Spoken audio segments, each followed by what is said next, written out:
Bismillahirrahmanirrahim. Assalamualaikum warahmatullahi wabarakatuh.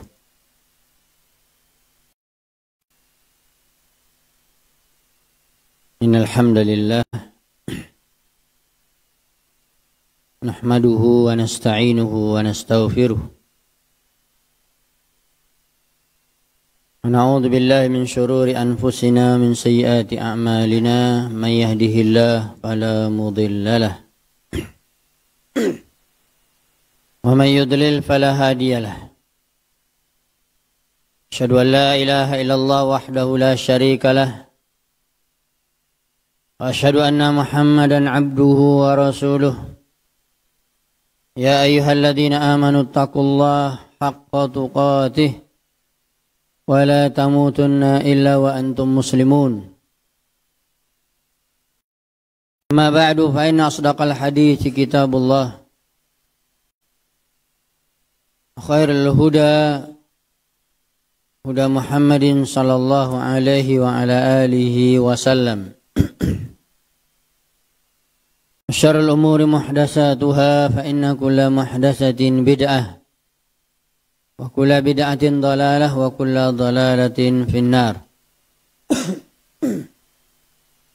Ma'asyiral muslimin, al-ikhwan fid din, Bapak-bapak sekalian yang dirahmati Allah Subhanahu wa taala, adik-adik para santri, tulabul ilmi, hafizakumullah taala wa ra'akum. Kita bersyukur kepada Allah pada pagi hari ini, Senin 1 September 2025, 8 Rabiul Awal 1447 Hijriah. Kita dapat kembali bertemu untuk melanjutkan bahasan di dalam kitab Imam Al-Muzani, kitab Syarhus Sunnah. Beliau ingin menjelaskan kepada kita sunnah, yaitu sunnah nabawiyah, sunnah Nabi Rasulullah sallallahu alaihi wasallam yang wajib diketahui oleh setiap kaum muslimin dan muslimat. Kita masih berada di awal-awal muqaddimah sebelum memasuki materi inti dari tahapan-tahapan pembahasan yang berkaitan dengan agama Islam. Kita bacakan sedikit singkat dan untuk menyambung apa yang akan kita bahas pada pagi hari ini. Dari matan tulisan yang singkat tetapi mengandung makna yang dalam dan luas dari Imam Al-Muzani, diawali dengan Bismillahirrahmanirrahim, kemudian asamanallahu wa iyyakum bittaqwa. Mudah-mudahan Allah Subhanahu wa taala selalu menjaga kita, kami dan kalian dengan takwa, dengan ketakwaan seorang hamba kepada Allah Subhanahu wa taala. Wa waffaqana wa iyyakum limuwafaqatil huda. Dan juga mudah-mudahan Allah Subhanahu wa taala memberikan taufik kepada kami dan kalian. Dia menggunakan kata pertama kami karena dia menulis pembahasan ini tentunya untuk dia sendiri, kemudian juga mendoakan untuk kalian semua yang mendengar dan membahas bahasan ini. Mudah-mudahan Allah memberikan taufik kepada kami dan kepada kalian untuk selalu bersesuaian tepat dengan petunjuk Allah Subhanahu wa taala.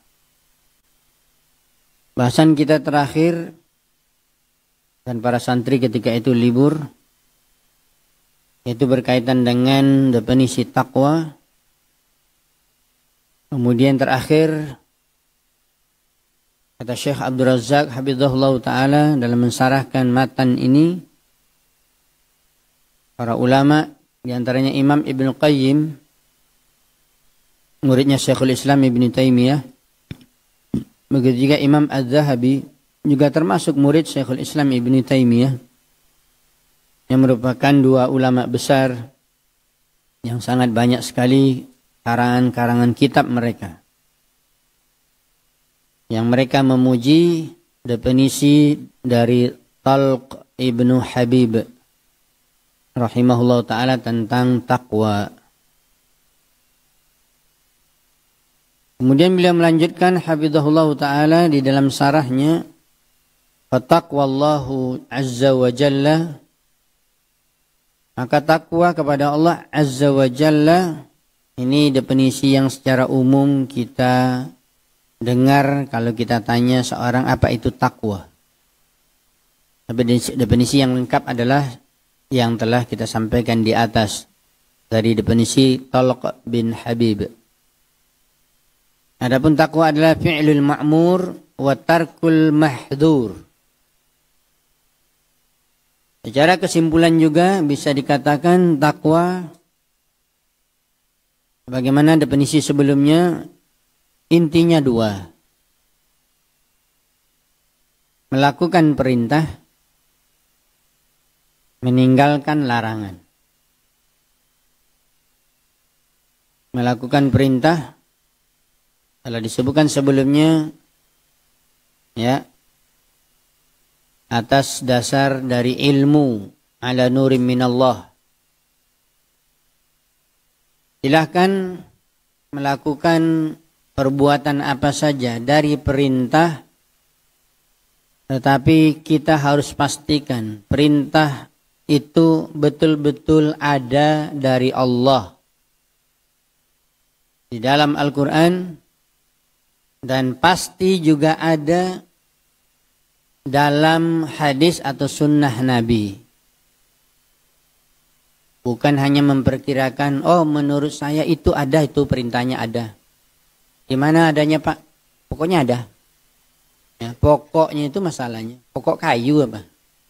Ya, kitanya nggak tahu dalilnya, pokoknya ada.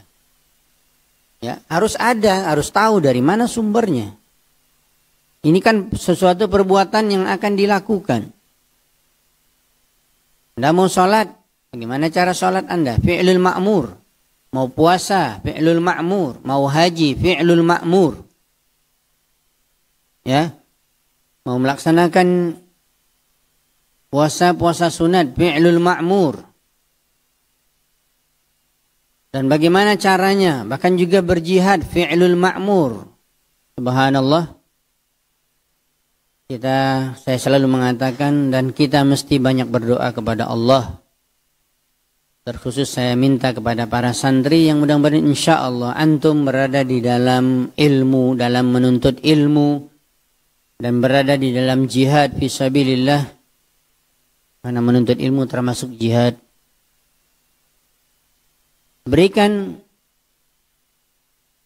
di antara doa kita yang kita minta kepada Allah, di samping untuk pribadi kita, subhanallah, saya juga punya anak, juga ada nyantri, ya, ketika nelpon, ketika mungkin minjam HP dari gurunya, dari musyrifnya, ya, selalu terungkap, selalu terucap, Abi tolong doakan aku. Tolong doakan aku, agar aku semangat belajar, agar aku paham pelajaran. Di samping juga kalau saya langsung menerima telepon atau menelpon, saya katakan kamu juga berdoa untuk diri kamu sendiri pertama sekali, bukan Abi aja yang berdoa. Permintaan kamu itu bagus, tetapi usahamu mana?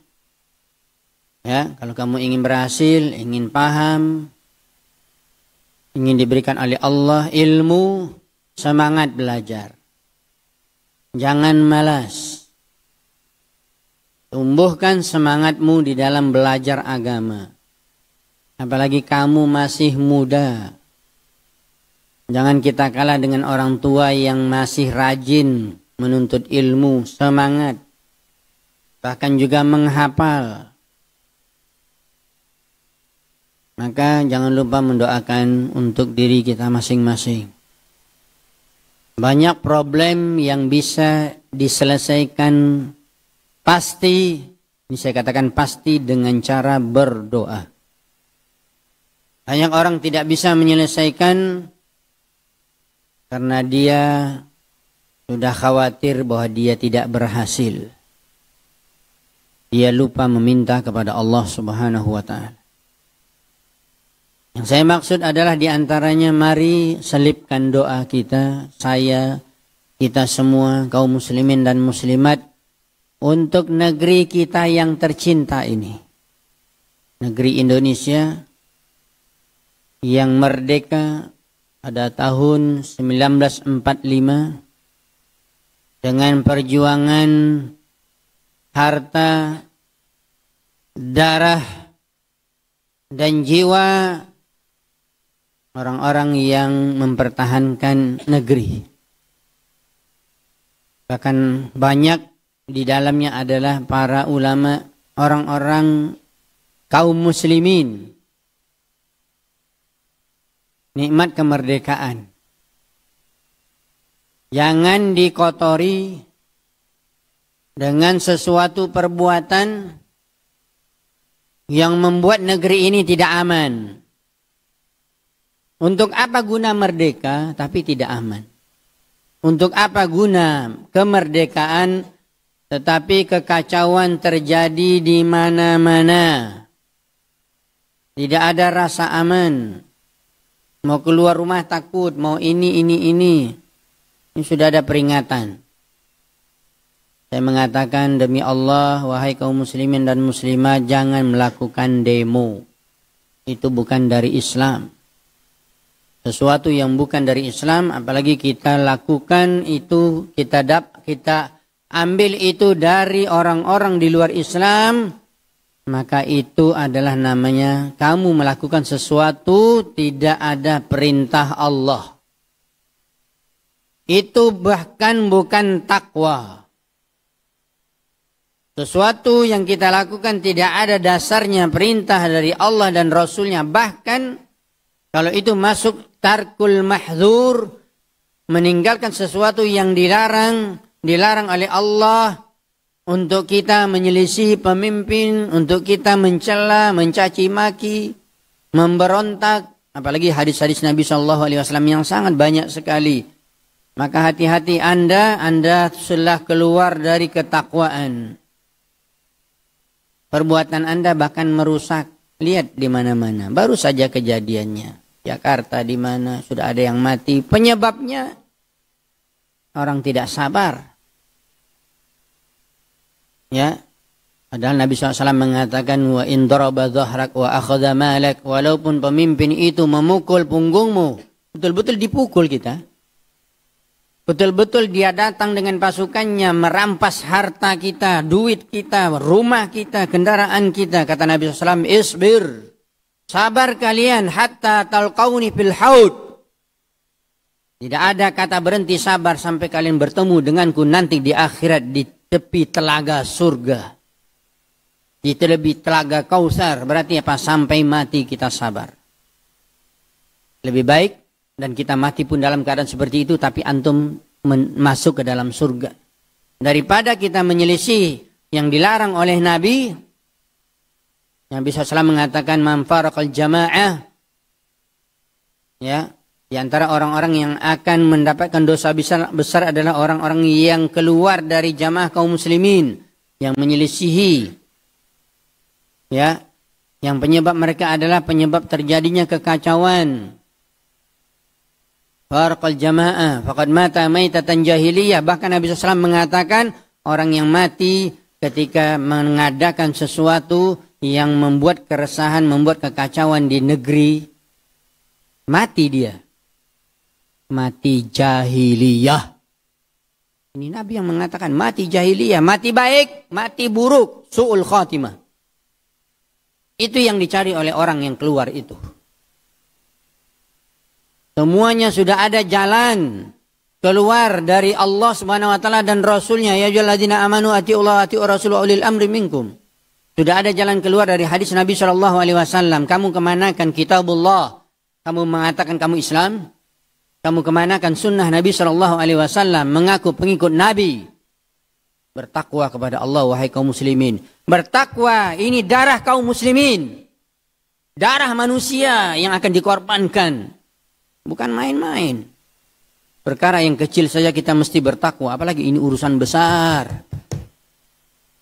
Tetapi masih dilakukan oleh banyak kaum muslimin. Dan mengatasnamakan, apalagi mahasiswa. Anda mahasiswa tidak punya akal. Anda dikatakan berilmu, seharusnya Anda lebih cerdas dari orang-orang yang di bawah, anak-anak SD dan yang lainnya. Begitulah keadaan kalau orang tidak bertakwa kepada Allah Subhanahu wa taala. Nasib dia sendiri akan buruk dan mengakibatkan memudaratkan orang lain. Kita telah sebutkan sebelumnya, Rasulullah SAW bahkan mengatakan la darara wa la dirar. Tidak boleh memudaratkan dirimu sendiri. Dan jangan sampai perbuatanmu bisa memudaratkan orang lain. Demo, pasti dua-duanya masuk. Anda telah memudaratkan diri Anda sendiri. Bahkan subhanallah kita dapatkan bahkan tidak ada waktu dari pagi misalnya sampai zuhur. Bisa jadi sampai asar. Mana sholat zuhurnya mana? Anda meninggalkan sholat, mati dalam keadaan kafir. Ketika Anda mungkin mati di situ. Apa yang Anda dapatkan? Nggak ada, dunia nggak dapat, akhirat celaka. Mesti dipikirkan terkhusus oleh para pemuda di zaman sekarang. Ya, jadilah pemuda itu yang bermanfaat untuk orang tua, ya, untuk bangsa. Bukan membuat kekacauan. Ya, jangan terulang lagi apa yang terjadi dulu wahai kaum muslimin. Ya, walaupun saya mengatakan ada peraturan di negeri kita ini boleh saja demo, tapi demo damai nggak ada. Yang namanya menyelisih perintah Allah dan bahkan menjalani larangan Allah dan Rasulnya pasti mudarat. Nggak bisa itu, nggak bisa dihindari. Gimana akal kita? Masih menurutkan hawa nafsu kita? Masih menurut kita benar-benar dan benar? Subhanallah. Saya katakan tadi, banyak berdoa untuk pemimpin kita dan rakyat kaum muslimin secara khusus agar Allah SWT memberikan taufik kepada negeri kita ini.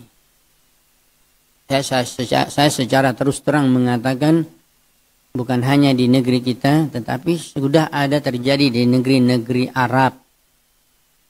Ya, bagaimana ini sudah terjadi di Aljazair dulu, bagaimana hancur kaum muslimin beribadah rajin. Kemudian sholat berjamaah tidak ada masalah, begitu juga di Libya atau di beberapa negara, ya, setelah ada demo, setelah adanya kekacauan, apa yang terjadi? Islam jatuh. Bahkan orang menuduh Islam agama yang ekstrim. Semuanya penyebabnya kita. Ya. Hati-hati, kita akan menanggung dosa dari perbuatan kita. Kita menjadi pelopor orang mengikuti keburukan. Man sanna sunnatan sayyi'atan. Baca hadis ini. Ya, falahu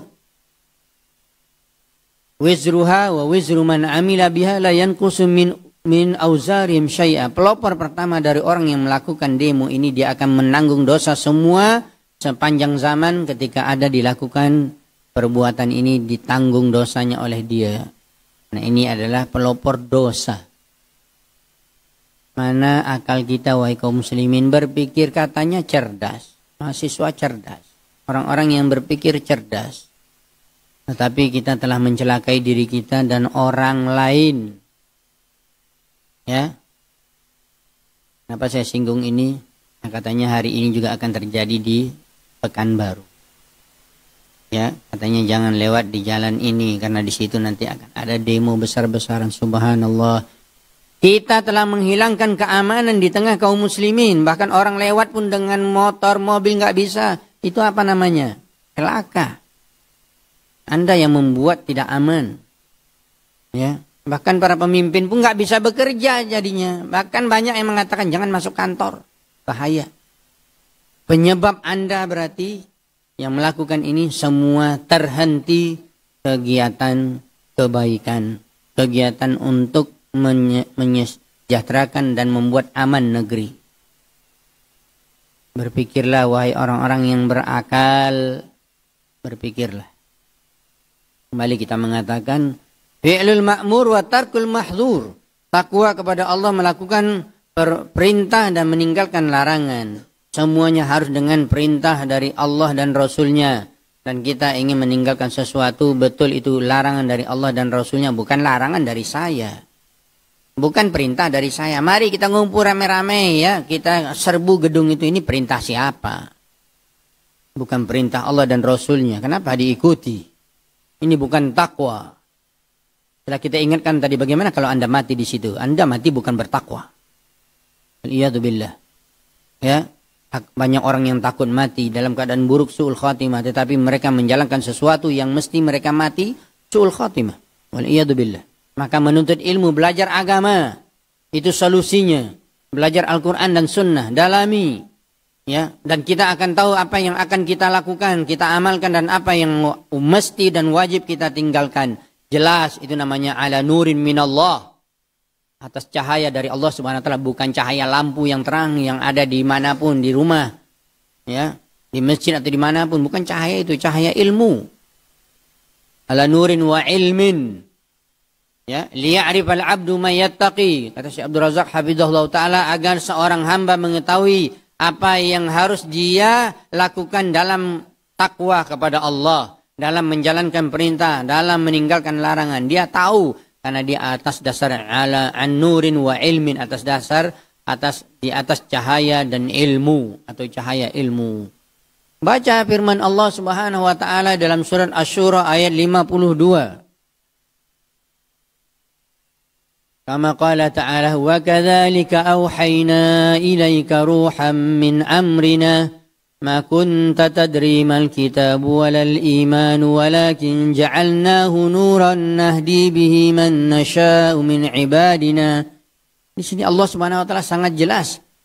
Dan ini adalah bentuk yang perlu kita pahami. Baca Al-Qur'an, tadabburi makna yang terkandung di dalamnya, baru kita tahu mana yang benar dan mana yang salah. Mana perintah dan mana larangan. Jangan meraba-raba, jangan ikut kebanyakan orang, jangan ikut teman kita, jangan ikut rame-rame kumpul di sana. Ya, mana kita mengetahui bahwa itu benar atau salah? Allah mengatakan, Allah berfirman, demikianlah kami telah mewahyukan kepadamu wahai Muhammad ruhan min amrina. Ruh. Ya, para ulama tafsir mengatakan ruh di sini adalah ilmu, adalah sunnah. Maka kita mengatakan orang yang sholat tanpa ada ruh sholatnya seperti jasad tidak ada ruh. Ya, ruh dalam sholat adalah diantaranya kekhusyuan. Benar kita dalam mengamalkan sholat itu namanya ruh. Ya, perbuatan kita hanya sekedar melakukan sesuatu, mungkin ada perintah dari Allah seperti tadi, tapi tidak ada ruhnya. Sunnah adalah merupakan ruh dari wahyu yang Allah Subhanahu wa taala turunkan kepada Rasulullah SAW dan mesti kita amalkan seluruh umat Islam. Engkau wahai Muhammad, ini Allah Subhanahu wa taala mengatakan kepada Rasul, langsung kepada Rasulullah sallallahu alaihi wasallam, ya, apa yang telah kami wahyukan kepadamu adalah merupakan ruh dari kami. Pegang wahai Muhammad. Tentunya yang diamalkan oleh Nabi Muhammad itu adalah juga ruh sunnah. Ma kunta tadri, wahai Muhammad, kata Allah, kamu sebelumnya tidak tahu sama sekali. Tidak tahu apa itu kitab yang membimbingmu kepada jalan yang benar. Walil iman, begitu juga kamu sebenarnya tidak tahu apa perkara iman. Perhatikan, walakin ja'alnahu nura. Akan tetapi kamilah, kata Allah, yang telah menjadikan kamu mendapatkan petunjuk dengan adanya Al-Quran, nuran, dengan adanya iman. Nahdi bihi man nasya' min ibadina. Dengan perkara itulah kami, kata Allah, memberikan petunjuk kepada siapa yang kami kehendaki mendapat petunjuk dari hamba-hamba kami. Ilmu, petunjuk. Al-Quran, petunjuk. Sunnah, petunjuk. Dan dia adalah ruh untuk kehidupan kita sampai mati. Makanya tadi kalau dikatakan ada orang yang melakukan perintah menurut dia. Melakukan larangan ditinggalkan menurut dia. Tapi tidak ada dalil, itu tidak ada ruh. Ya, tidak ada ruh sama sekali. Ibaratnya orang hanya bangkainya saja. Badannya ada, tapi nggak ada ruh, nggak ada kehidupan.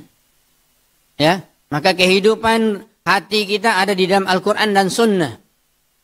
Bahkan kehidupan jasmani kita bisa menjadi kuat. Ya, bahkan orang yang sakit bisa tegar hidupnya, tidak putus asa. Karena ada agama di dalam hatinya, ada ruh yang masih tertancap di dalam dadanya. Ada orang yang sehat, ada orang yang kaya, ada orang yang segar bugar, tapi ruh Al-Quran dan Sunnah tidak ada. Lihat bagaimana stres hidupnya. Ya, tidak ada ketenangan jiwa. Bahkan tidak sedikit bunuh diri, wal'iyadzubillah. Ya. Maka saya katakan para santri, Anda sedang menanamkan di diri Anda ruh Al-Quran dan Sunnah. Jangan lari. Ya, ini malahan sudah nyantri lari pula, kabur. Ya. Kita seharusnya memegang ruh itu. Sudah ada pada diri kita, kita mau lari. Ya, sudah ada kebaikan itu pada diri kita, kita lari. Begitu juga para kaum muslimin dan muslimat. Ketika Anda tidak menuntut ilmu, tidak ada hadir di majelis ilmu, ruhnya akan hilang. Ruh, kekuatan, iman, hati, jiwa akan hilang. Berkata Hudzaifah bin Yaman radhiyallahu ta'ala, dan hadis ini sangat terkenal, dikeluarkan oleh Imam Bukhari dalam Sahih Bukhari nomor hadis 6673. Imam Muslim dalam Sahih Muslim mengeluarkan hadis yang akan kita bacakan berikut ini di dalam Sahih Muslim nomor hadis 4890 dari Hudzaifah ibn Yaman radhiyallahu taala anhu. Beliau mengatakan, kana an-nasu yas'aluna Rasulullah SAW anil khair. Adalah manusia, maksudnya para sahabat. Ya, para sahabat dan Rasulullah SAW masih hidup. Hudzaifah bin Yaman radhiyallahu ta'ala mengatakan adalah manusia selalu bertanya kepada Rasulullah SAW dalam urusan kebaikan. Wahai Rasulullah, berikan aku wasiat kebaikan. Ya Rasulullah, berikan aku nasihat apa yang aku akan lakukan dari kebaikan. Hampir semua para sahabat bertanya tentang kebaikan. Subhanallah, kecuali Hudzaifah ibn Yaman radhiyallahu ta'ala anhu mengatakan, wa kuntu as'aluhu 'anil syarr. Adapun saya bertanya kepada Rasulullah tentang keburukan. Kenapa kok bisa aneh satu orang bertanya tentang keburukan, banyak sahabat bertanya tentang kebaikan, tercela? Tidak. Bahkan ini merupakan sesuatu yang dikatakan hakikat takwa. Karena tadi hakikat takwa ada dua, melakukan perintah dan meninggalkan larangan. Bertanya tentang kebaikan berarti melakukan perintah. Tapi adakah orang yang bertanya tentang keburukan? Ini apakah boleh, ini tidak boleh? Ya. Apa hikmahnya atau apa sebab yang terbesar? Hudzaifah bin Yaman bertanya kepada Rasulullah SAW tentang keburukan. Makhafata ayyudrikani, di garis bawah ini. Kalau kalian bertanya kepada ustaz, kepada siapapun, kepada ulama, ya, apalagi kita mendapatkan banyaknya terjadi keburukan, termasuk seperti tadi, bisa jadi harus bertanya ustaz, ulama, syekh, apa hukumnya demo? Akan dijawab. Ini keburukan. Ya. Apa hukumnya, mohon maaf, para pemuda, para santri, mungkin saja ada keinginan Anda, tapi ini dosa. Ustaz, apa hukumnya pacaran? Nah, tanyalah tuh. Keburukan itu. Ya, nggak boleh berdua, laki-laki dengan perempuan.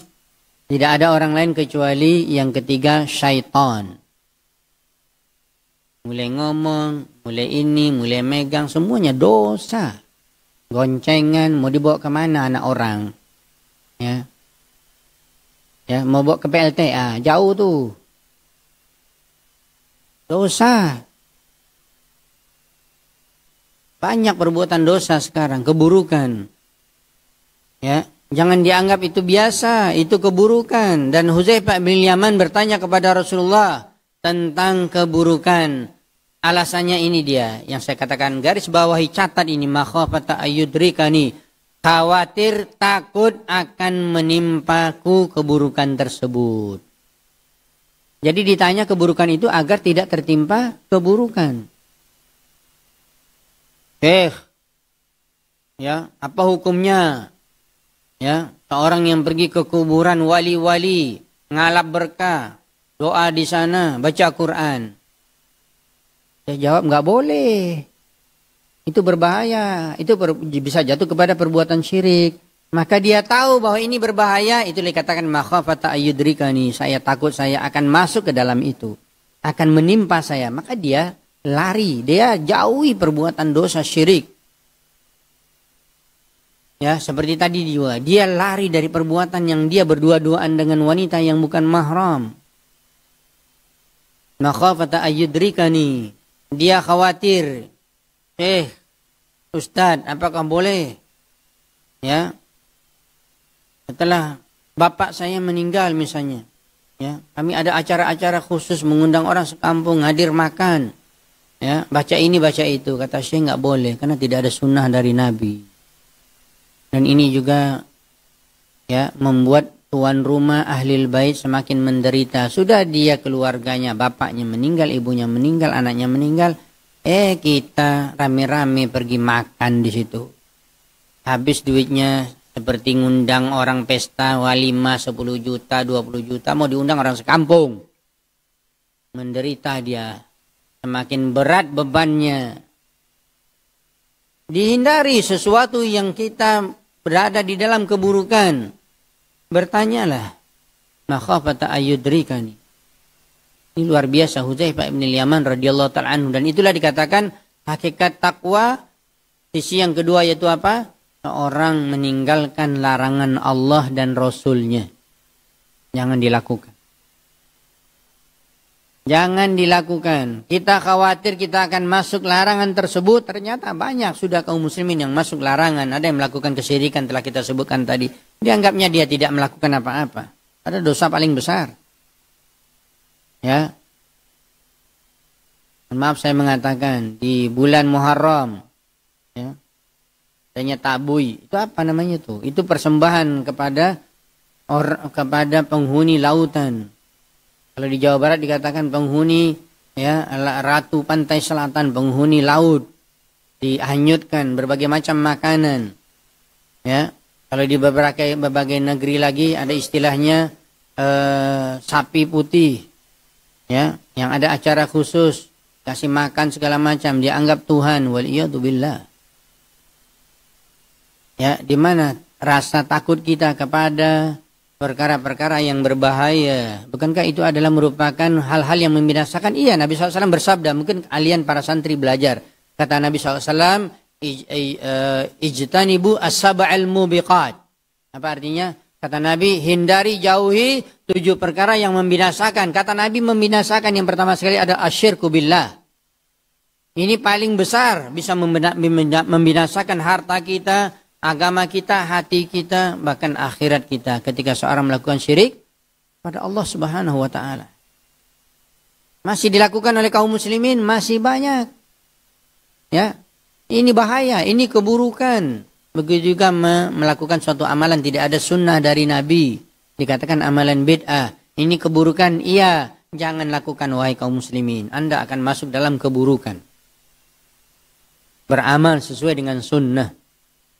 Sampai para ulama mengungkapkan dan pernah kita sampaikan. Begitu banyaknya sunnah Nabi. Ya. Yang sekarang tidak dilakukan oleh kaum muslimin. Walaupun kadang-kadang hukumnya sunat. Kok masih ada yang mau melakukan sesuatu yang tidak ada sunnah. Capek-capek cari-cari. Yang ada aja nggak diamalkan. Nggak sanggup bahkan mengamalkan yang sudah ada dari sunnah Nabi. Kenapa bisa buat sesuatu perkara bid'ah yang baru? Yang ada aja Anda nggak bisa melakukannya. Nggak bisa semuanya. Bahkan sebagian pun nggak ada yang melakukannya. Nah, kok bisa menyerempet kepada amalan yang tidak ada sunnah? Ini namanya keburukan. Hati-hati wahai kaum muslim. Wa qala Bakar bin Khunais rahimahullah ta'ala. Berikutnya, penjelasan ini ada dalam kitab Imam Ibn Rajab Al-Hambali, kitab Jami'ul Ulum wal Hikam. Menukil dari perkataan ulama, Bakar bin Khunais rahimahullah ta'ala mengatakan, kaifa yakunu muttaqiyan man la yadri ma yattaqi. Bagaimana seorang itu dia bisa menjadi orang yang bertakwa kalau dia tidak tahu apa yang mesti dia lakukan dari ketakwaan. Dia tidak tahu kenapa? Karena nggak belajar. Nggak duduk di majelis ilmu, nggak menggali, mendalami Al-Quran dan Sunnah, makanya nggak tahu. Itu yang saya katakan tadi. Melakukan sesuatu meraba-raba, ikut orang banyak, ikut kelompok, ikut ajakan orang, ikut teman. Ya, ikut adat istiadat orang tua. Lakukan ini, tinggalkan ini. Mana dalilnya? Mana sumbernya? Itu dikatakan bagaimana seorang itu bisa dikatakan bertakwa sementara dia tidak tahu bagaimana apa yang harus dia lakukan dari ketakwaan tersebut. Nggak bisa meraba-raba. Ya. Hukum baik, buruk, perintah, larangan itu dengan dalil. Makanya agama Islam itu kata para ulama agama dalil, bukan agama perasaan, bukan agama ikut-ikutan. Ya. Maka perlu dipahami oleh setiap kaum muslimin. Ini hakikat takwa. Walihada najidu ahlal ilm. Kemudian diberikan kesimpulan oleh Syekh Abdul Razak Hafizahullah Ta'ala. Oleh sebab itu kami mendapatkan atau kita mendapatkan para ulama ahlul ilmi sannafu kutuban. Banyak mereka mengarang kitab-kitab fi bayani syirk. Ini maksudnya apa? Mengetahui keburukan. Seperti pertanyaan Huzaifah bin Yaman tadi. Ya, seperti juga perkataan Bakar bin Khunais rahimahullah ta'ala dan ulama-ulama yang lain. Sehingga bermunculanlah karangan-karangan para ulama yang ingin menjelaskan kepada kaum muslimin ini buruk. Ini perkara buruk dikumpulkan semua. Kalau tidak ada penjelasan, tidak ada dijelaskan, tidak ada dikarang oleh para ulama, mereka menulis itu sesuai dengan dalil, maka manusia akan masuk ke dalam perkara buruk tersebut. Maka banyak para ulama menulis kitab-kitab bayan syirik tentang masalah syirik. Ya, subhanallah saya mengatakan baca kitab Tauhid Syekh Muhammad bin Abdul Wahab luar biasa, banyak contoh kesyirikan. Bukan hanya di zaman beliau tetapi sudah terjadi sebelum beliau hidup dan sampai sekarang kesyirikan itu terus ada. Dan subhanallah Syekhul Islam Muhammad bin Abdul Wahab telah menjelaskannya dalam kitab Tauhid, dalam Kasyfus Syubhat. Tetapi sayang saya katakan, kenapa Syekh Muhammad bin Abdul Wahab dikatakan sesat? Bahkan dengan label bahaya. Jangan baca bukunya, Wahabi itu bahaya. Jadi Wahabi itu jadi hantu, menakutkan. Ya. Padahal Wahabi itu dari kata-kata Wahab, nama Allah Al-Wahhab. Maka sebagian ulama mengatakan, berbanggalah Anda disandarkan kepada nama Allah Al-Wahhab. Dengan catatan benar Anda mengikuti Allah Subhanahu wa taala Al-Wahhab dan mengikuti Rasulullah sallallahu alaihi wasallam. Walaupun orang mencela Anda, silakan. Kita tidak perlu penilaian orang. Allah yang bisa menilai Anda berada di dalam kebenaran dengan mengikuti Al-Qur'an dan Sunnah. Bahayanya syirik. Makanya banyak ulama-ulama yang menjelaskan bahayanya syirik, maka ulama ini yang dijauhi. Aneh, mana kaum muslimin ini? Ya, yang seharusnya kita membaca kitab-kitab para ulama seperti ini agar kita terhindar dari kesyirikan, dosa yang paling besar. Bahkan itu yang kita hindari, itu yang dikhawatirkan. Subhanallah. Begitu juga menjelaskan perkara yang buruk al-bid'ah. Banyak perkara-perkara bid'ah yang menyelisih sunnah, tidak ada sunnah dari Nabi. Ya, bahkan Syekh Albani memiliki kitab Qaumus al-Bid'ah. Bukan, Bakar Abu Zaid. Atau Syekh Albani memiliki kitab kamus perkara-perkara bid'ah. Ya, ada satu lagi yang juga pernah saya sampaikan, sudah ada terjemahannya. Cukup bagus untuk dibaca dan dimiliki. Bahasa Arabnya Al-Bid'ahul Hauliyah. Abdul Aziz Hamud At-Tuwaijiri atau siapa atau Abdullah, ya. Itu saya punya Ya, itu dikumpulkan kalau dikatakan al bid'ah wa hauliyah, perkara-perkara bid'ah yang jelas lawan daripada sunnah, ya, dalam 1 tahun. Mulai diurut dari Muharram, ada nanti bid'ah hari Asyuranya, ada Safar lagi, ada Rabiul Awal, ini ada lagi bulan Rabiul Awal, enggak sebutkan lah. Nanti ya kalau sebutkan masalahnya banyak, nanti komplain orang. Karena banyak perayaan-perayaan. Ya, ini bid'ah hauliyah, ada Rabiul Awal, ada Rabiul Akhir. Ya, ada Jumadil Awal, Jumadil Akhir, ada Rajab, nanti Rajab berserak lagi amalan-amalan, semuanya kata para ulama hadis, tidak ada satupun keutamaan amalan di bulan Rajab. Tapi Masya Allah banyak Rajabiyah. Ya, nanti lagi Sya'ban, nanti Ramadan lagi banyak. Ya, bahkan sebelum Ramadan ada lagi acara-acara ziarah kubur segala macam, mandi ini mandi itu. Ya. Nanti Syawal lagi, ada lagi Masya Allah. Bahkan sudah ada hari raya Idul Fitri, ada lagi hari raya Syawal, hari raya puasa 6. Dari mana ini? Ya, tidak ada. Tidak sunnah dari Nabi SAW. Dikumpulkan oleh para ulama. Ya, ada nanti lagi bulan Zulqa'dah, bulan Zulhijjah juga ada. Pelaksanaan ibadah haji pun banyak orang melakukan bid'ah. Jadi kaum muslimin, perkara-perkara yang buruk seperti ini kita pelajari untuk kita hindari. Karena ini adalah dosa. Begitu juga banyak ulama-ulama yang mengarang kitab Al-Kabair, kumpulan dosa-dosa besar. Di antaranya yang sangat terkenal Imam Adz-Dzahabi dalam kitabnya Al-Kabair mengumpulkan 72 lebih dosa-dosa besar. Dan di akhir kitab ini ada penjelasan tambahan. Dan saya sudah selesai menjelaskan kitab Al-Kabair ini ketika dulu di Radio Hidayah, lebih sampai beberapa tahun selesai. Ya, kajian saya. Dan saya sarahkan, dan juga ada sarah dari ambil dari para ulama. Ini luar biasa. Ada juga Syekh Muhammad bin Abdul Wahab memiliki kitab Mukhtasar. Ya, atau kitab Al-Kabair juga berkaitan dengan dosa besar, subhanallah. Saya selalu mengatakan kenapa Syekh Muhammad bin Abdul Wahab dicela oleh banyak kaum muslimin di negeri kita dan di negeri yang lain. Padahal kitab-kitab beliau luar biasa. Banyak kita dapat kebaikan dari karangan-karangan para ulama, terkhusus perkara-perkara yang buruk kita bisa menghindarinya. Tetapi karena sudah terdengar di telinga, oh Syekh Muhammad bin Abdul Wahab begini, sesat.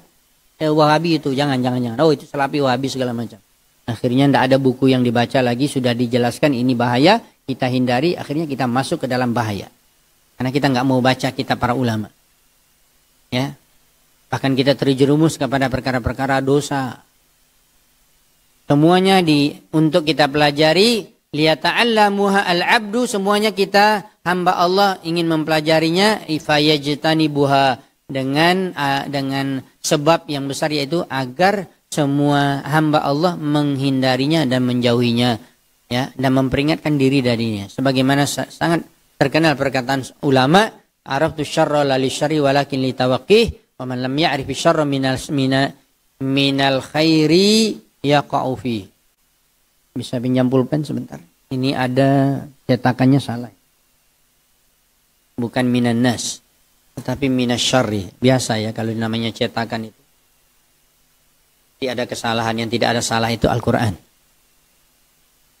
Ini bukan minan nas tapi minas syarri. Artinya sangat berbeda. Itu pentingnya kita belajar dan kita pernah hafal ini, ya, dan pernah juga dijelaskan oleh para ulama. Sehingga kalau ada cetakan salah kita harus perbaiki.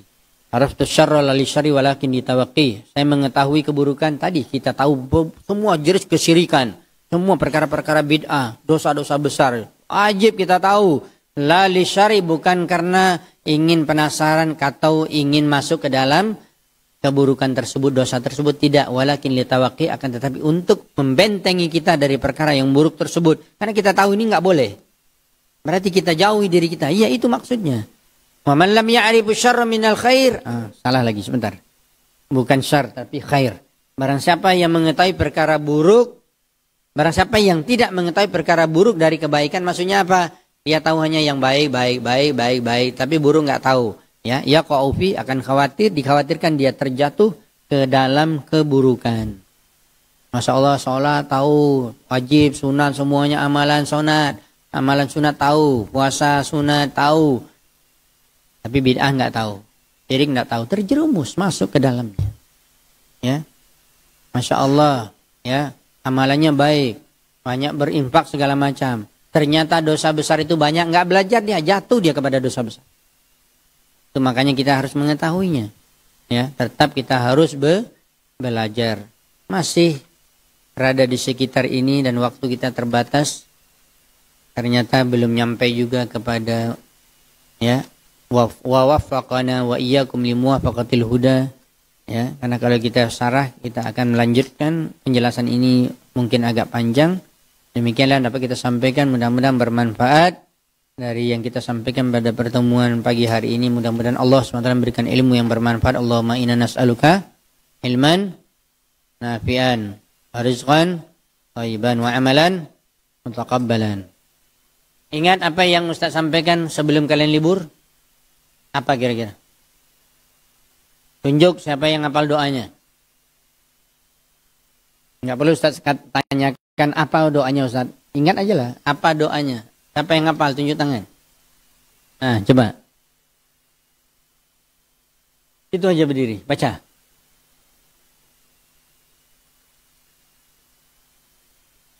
Allahumma aslih li dini. Tidak pakai fi. Terus.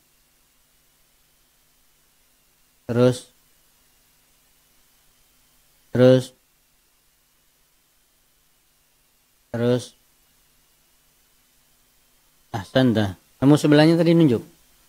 Ya, silakan baca. Jangan baca buku, hafalan nih. Coba. Dah. Jangan lihat ke bawah ya. Coba baca.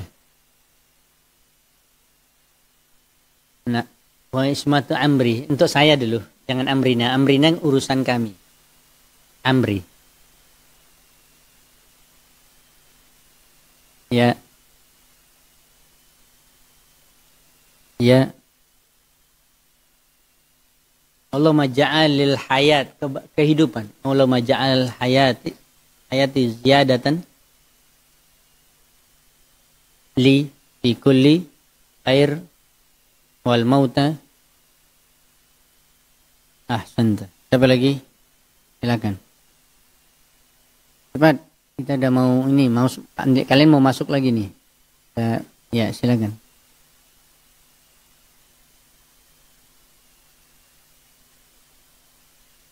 Fadhal.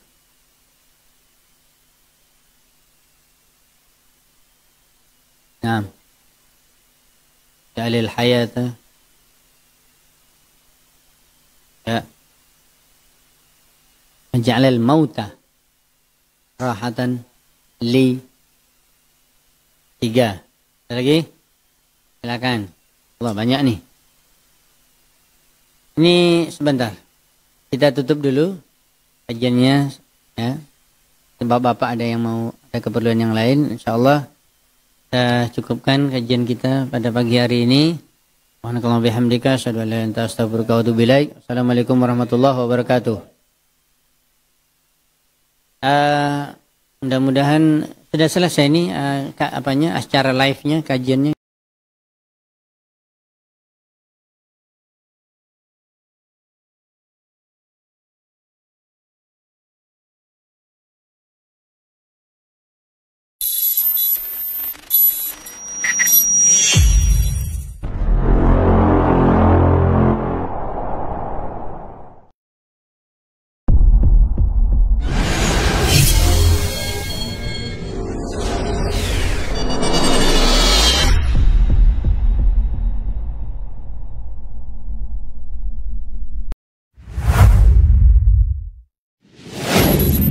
Assalamualaikum warahmatullahi wabarakatuh. Saudara-saudariku, para pemirsa Sil TV dimanapun Anda berada, rahimani wa rahimakumullah. Semoga antum selalu berada dalam lindungan Allah Tabaraka wa Ta'ala. Dan semoga kesehatan, keberkahan, rahmat dan nikmat Allah Tabaraka wa Ta'ala selalu meliputi Anda semuanya.